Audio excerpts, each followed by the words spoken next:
No lloré cuando mis padres me dijeron que no vendrían a mi graduación, no grité, no discutí, simplemente me quedé mirando la pared y escuché mientras me explicaban que ya habían reservado un viaje a un resort en Canarias con mi hermana. Ese momento debería haberme destrozado, pero en lugar de eso, lo aclaró todo, así que tomé una decisión diferente e invité a las personas que habían estado ahí para mí cuando nadie más lo hizo. No lo anuncié, no avisé a nadie y el día de la graduación, con las cámaras grabando en directo y el Paraninfo lleno, mis padres estaban viéndolo desde una habitación de hotel pensando que habían tomado una decisión inofensiva. Me llamo Lucía, tenía 22 años cuando esto ocurrió y, durante la mayor parte de mi vida, fui la hija fácil, la callada, la que no necesitaba mucho, eso es lo que a mis padres les gustaba decir siempre que alguien preguntaba por mí, mi hermana mayor, Claudia. Por el contrario, lo necesitaba todo. En la mesa familiar, las conversaciones siempre giraban en torno a ella, el estrés de su trabajo, sus planes, sus decepciones y mis padres la escuchaban con esa atención con la que la gente se inclina hacia adelante cuando tiene miedo de perderse algo importante, mientras que cuando yo hablaba, asentían educadamente con la mirada perdida, esperando a que terminara para poder volver a lo que realmente importaba. Nuestra casa parecía acogedora desde fuera, con fotos enmarcadas en las paredes, adornos de Navidad que se quedaban puestos hasta bien entrado febrero y olor a café recién hecho por las mañanas, pero por dentro había una jerarquía silenciosa que todos entendíamos sin necesidad de decirla en voz alta. Claudia era el centro y yo orbitaba a su alrededor. Cuando entré en la universidad, la emoción duró quizás 5 minutos, luego mi madre dijo, «Qué bien, cariño», y se giró para preguntarle a Claudia sobre un viaje que estaba planeando. Me pagué la matrícula de la carrera yo sola a base de becas y trabajos a media jornada en hostelería, cubrí mis propias facturas, mi abono transporte, absolutamente todo, mientras mis padres ayudaban a Claudia con la letra de su coche nuevo, el alquiler de su piso en el centro y cualquier cosa que necesitara. Una vez pedí ayuda para unos libros de texto y mi madre sonrió y dijo, «Eres tan independiente, Lucía, seguro que te las apañas», así que aprendí a no volver a pedir nada.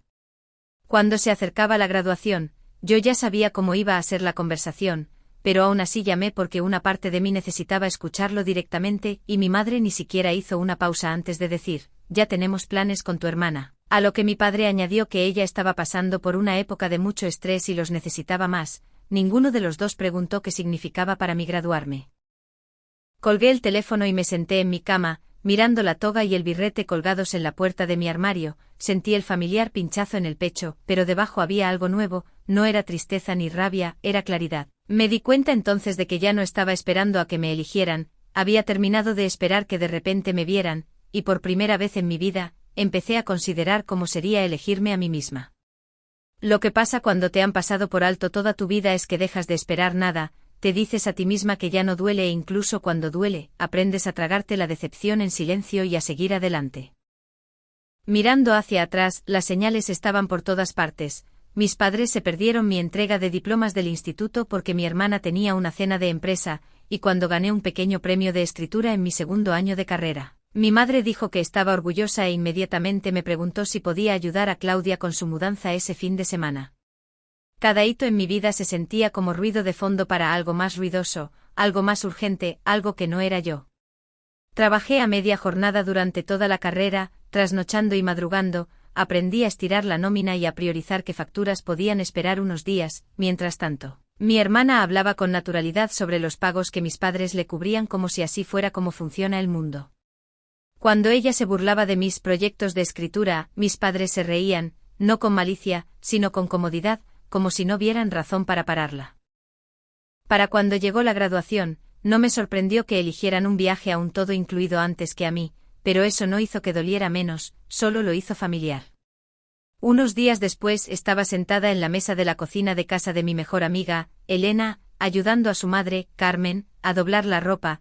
Era una de esas tardes normales que se sienten más cálidas de lo que deberían, la radio sonaba suavemente. Las ventanas estaban abiertas y su padre, Manolo, pasó por allí y preguntó cómo iban los preparativos de la graduación. Dudé antes de responder, pero luego les dije la verdad, y hubo un silencio, no del tipo incómodo al que estaba acostumbrada, sino del tipo pesado. Carmen dejó las toallas lentamente y Manolo sacudió la cabeza como si no pudiera creer lo que acababa de oír. «Eso no está bien», dijo Carmen. «Es un día muy importante y no intentaron arreglarlo», no ofrecieron consejos vacíos, simplemente escucharon y luego Carmen me sonrió, con esa clase de sonrisa que hace que te duela un poco el pecho, y dijo suavemente, bueno, nos encantaría ir si tú quieres. Las palabras me pillaron desprevenida, no había planeado decir que sí, no había planeado nada. Pero en ese momento algo cambió y me di cuenta de que había estado tratando la ausencia de mis padres como una regla que tenía que obedecer en lugar de una elección a la que podía responder, así que dije que sí. Esa noche me senté sola en mi habitación y miré mi móvil, pensé en llamar a mis padres para decírselo, para explicarles, para suavizarlo de alguna manera. Pero luego me di cuenta de que no le debía a nadie una explicación por elegir a las personas que habían estado presentes. Por primera vez no estaba reaccionando, estaba decidiendo, y una vez que esa puerta se abrió en mi mente, no pude volver a cerrarla. Una vez que dije que sí, todo se volvió extrañamente silencioso, no pacífico exactamente, más bien como la calma que precede a algo irreversible. No hubo un drama repentino, mis padres no llamaron para cambiar sus planes y mi hermana no notó nada en absoluto. La vida continuó como siempre, conmigo en los márgenes y ellos en el centro, y por primera vez dejé de luchar contra esa realidad. Lo que mi familia no sabía era que mi vida llevaba mucho tiempo moviéndose en una dirección diferente. Había estado trabajando silenciosamente mientras estudiaba, escribiendo hasta tarde, revisando guiones entre clases, aceptando críticas, mejorando, aprendiendo a sobrevivir al rechazo sin dejar que me vaciara por dentro. Nunca hablé de ello en casa porque nadie preguntaba, y eventualmente aprendí a no ofrecer información que sería ignorada. Unas semanas antes de la graduación, mi jefe me llamó aparte después de una larga reunión. Estábamos en un pasillo que olía levemente a café quemado y tóner de impresora, y me dijo que el proyecto en el que había estado trabajando había avanzado de una manera más grande de lo esperado, que habría un reconocimiento público y me preguntó si me sentiría cómoda con que eso sucediera en la graduación, delante de toda la universidad. Recuerdo parpadear, sorprendida, luego pensé en los asientos vacíos que se suponía que estaban reservados para mis padres y dije, sí, me parece bien.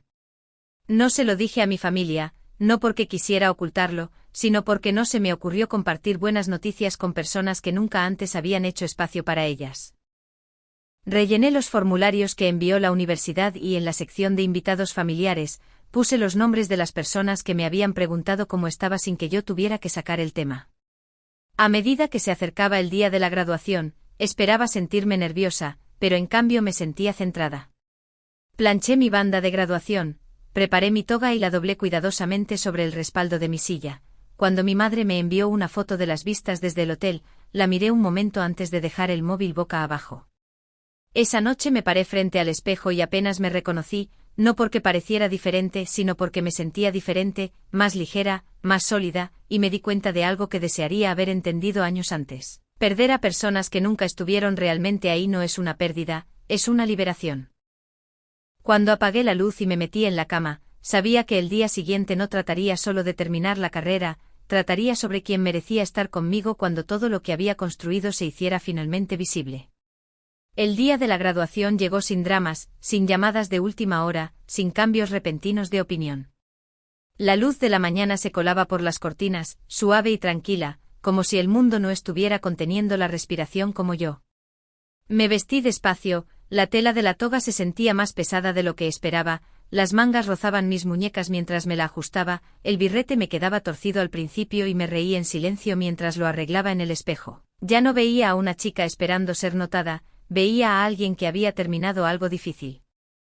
Cuando llegamos al Paraninfo el aire zumbaba con ruido, las familias llenaban las filas, abrazándose, riendo, haciendo fotos que acabarían enmarcadas o olvidadas en cajones. Escaneé la multitud por costumbre. Aunque ya sabía dónde no estarían sentados mis padres, y entonces los vi, los padres de Elena, mi mejor amiga, estaban saludando desde la sección familiar. Carmen ya tenía un pañuelo en la mano y Manolo sonreía de oreja a oreja como si fuera el momento de su propia hija.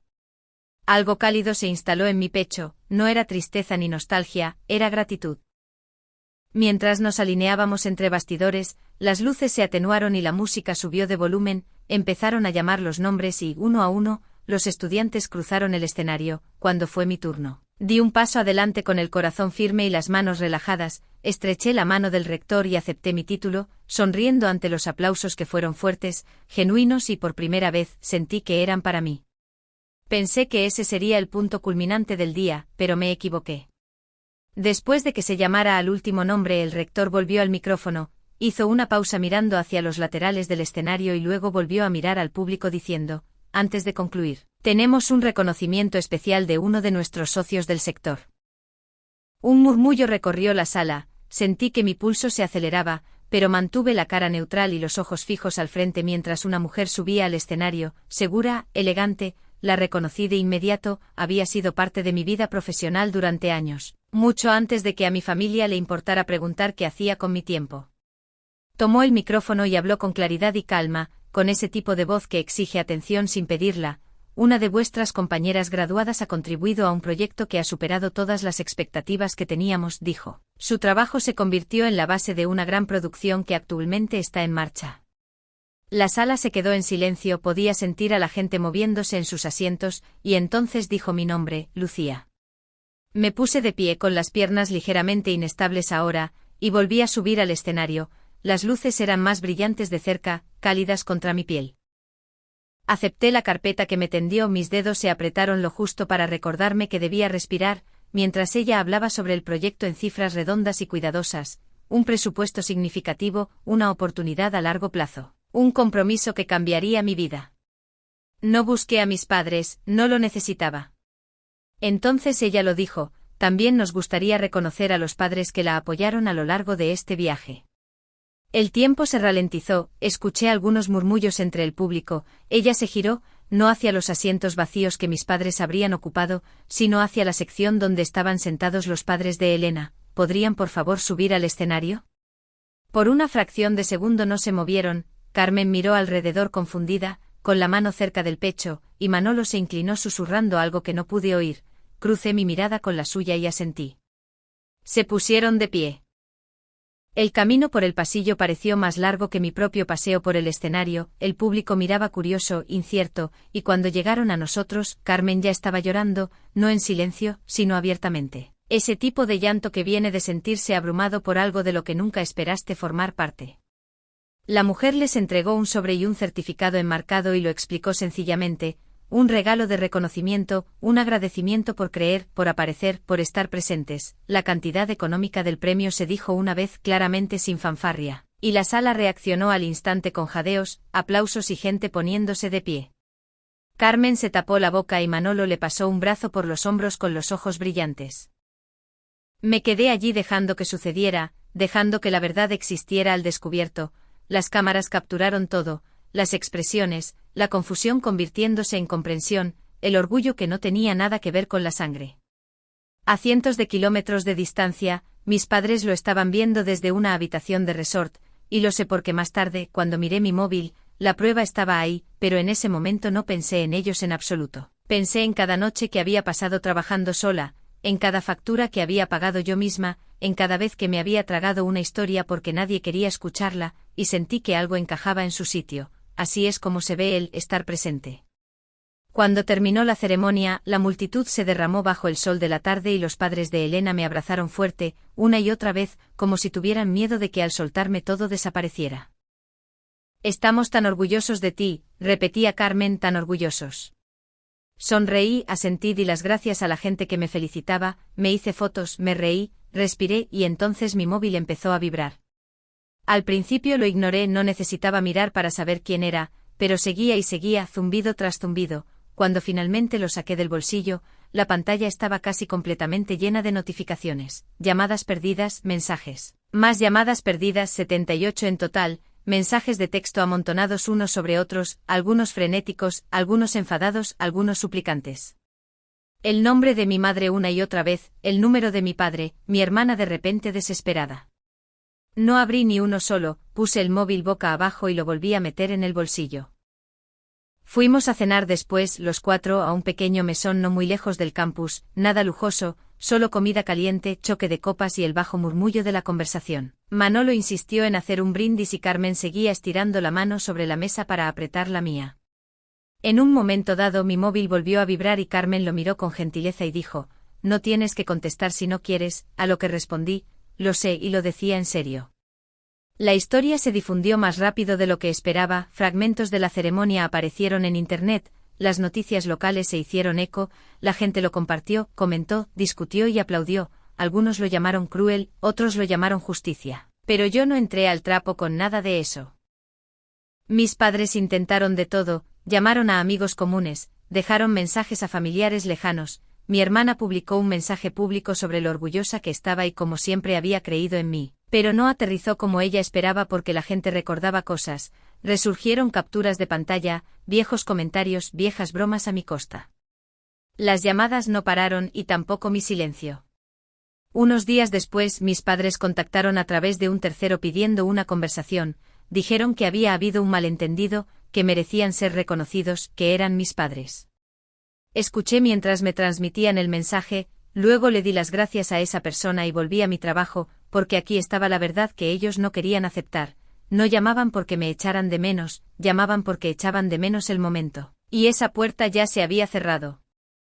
En los días siguientes mi vida no explotó, se asentó, volví al trabajo, a las reuniones, a las revisiones, a las largas horas que ahora se sentían diferentes, no más pesadas, sino más limpias, ese tipo de cansancio que viene de construir algo real.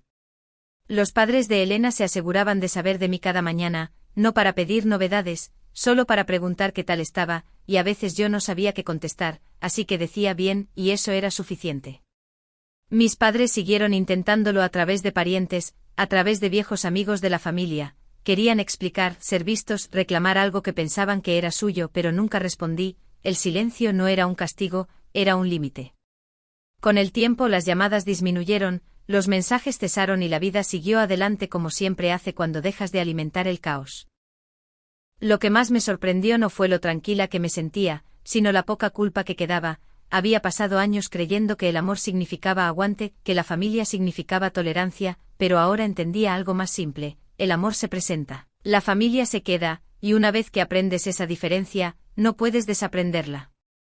Hoy cuando la gente me pregunta por mi familia, ya no dudo, hablo de los que aparecieron, de los que se sentaron en la primera fila, de los que me eligieron sin condiciones, la sangre no los convirtió en mi familia, su presencia sí.